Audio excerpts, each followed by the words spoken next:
ഗ്രാമപ്രദേശങ്ങളിൽ 5000 ജനസംഖ്യയ്ക്ക് ഒരു ജനകീയാരോഗ്യ കേന്ദ്രം എന്ന നിലയിലാണുള്ളത്. ഗ്രാമപ്രദേശങ്ങളിലെ ജനകീയാരോഗ്യ കേന്ദ്രത്തിലെ ജനകീയാരോഗ്യ കേന്ദ്രം ടീം എന്ന് പറയുന്നത് ഒരു ജൂനിയർ പബ്ലിക് ഹെൽത്ത് നേഴ്സ്, ഒരു ജൂനിയർ ഹെൽത്ത് ഇൻസ്പെക്ടർ, പിന്നെ ഒരു ക്വാളിഫൈഡ് സ്റ്റാഫ് നേഴ്സ്, അവരെ മിഡ് ലെവൽ സർവീസ് പ്രൊവൈഡർ എന്നാണ് വിളിക്കുക. ഇവർ 3 പേരും അടങ്ങുന്ന ടീമാണ് ഗ്രാമീണ മേഖലയിലുള്ള ജനകീയാരോഗ്യ കേന്ദ്രങ്ങളിൽ പ്രവർത്തിക്കുന്നത്. ഇവർക്ക് പ്രധാനമായിട്ടും സമഗ്ര പ്രാഥമികാരോഗ്യ പരിരക്ഷയുടെ ഭാഗമായുള്ള 3 പ്രധാനപ്പെട്ട ആക്ടിവിറ്റീസാണ് ഉള്ളത്. ഒന്നാമത്തെ ആക്ടിവിറ്റി, എല്ലാ ചൊവ്വാഴ്ച ദിവസവും അവർ സ്ത്രീകൾക്കും കുട്ടികൾക്കുമുള്ള ക്ലിനിക്ക് നടത്തുന്നു. എല്ലാ വ്യാഴാഴ്ച ദിവസവും ജീവിതശൈലി രോഗനിർണയവും വയോജനങ്ങൾക്കുള്ള ക്ലിനിക്കും നടത്തുന്നു. എല്ലാ ശനിയാഴ്ച ദിവസവും രോഗി കൂട്ടായ്മകൾ നടത്തുന്നു.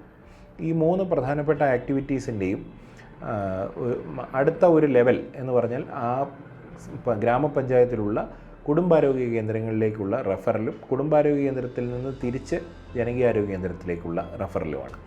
കുടുംബാരോഗ്യ കേന്ദ്രത്തിൽ ചികിത്സയിലിരിക്കുന്ന ഒരു ഉദാഹരണം എടുത്താൽ, കുടുംബാരോഗ്യ കേന്ദ്രത്തിലെ ഡോക്ടറുടെ അടുത്ത് നിന്ന് പ്രമേഹത്തിനും രക്താതിസമ്മർദ്ദത്തിനും ചികിത്സ എടുത്തുകൊണ്ടിരിക്കുന്ന ഒരു വ്യക്തിക്ക് ആ ജനകീയാരോഗ്യ കേന്ദ്രത്തിൻ്റെ കീഴിലുള്ള രോഗി കൂട്ടായ്മകളിലേക്ക് എത്തിക്കുകയും ആ രോഗി കൂട്ടായ്മയുടെ ഭാഗമായി അയാളുടെ തുടർ പരിചരണം, പോസ്റ്റ് ഹോസ്പിറ്റൽ കെയർ എന്ന് പറയും, ആശുപത്രിക്ക് പുറത്തുള്ള തുടർ പരിചരണം ലഭ്യമാക്കുകയും ആ തുടർ പരിചരണത്തിലൂടെ അയാളുടെ രോഗം കൺട്രോൾ ചെയ്യാൻ സാധിക്കുക എന്നുള്ളതാണ് ഇതിലൂടെ ഉദ്ദേശിക്കുന്നത്.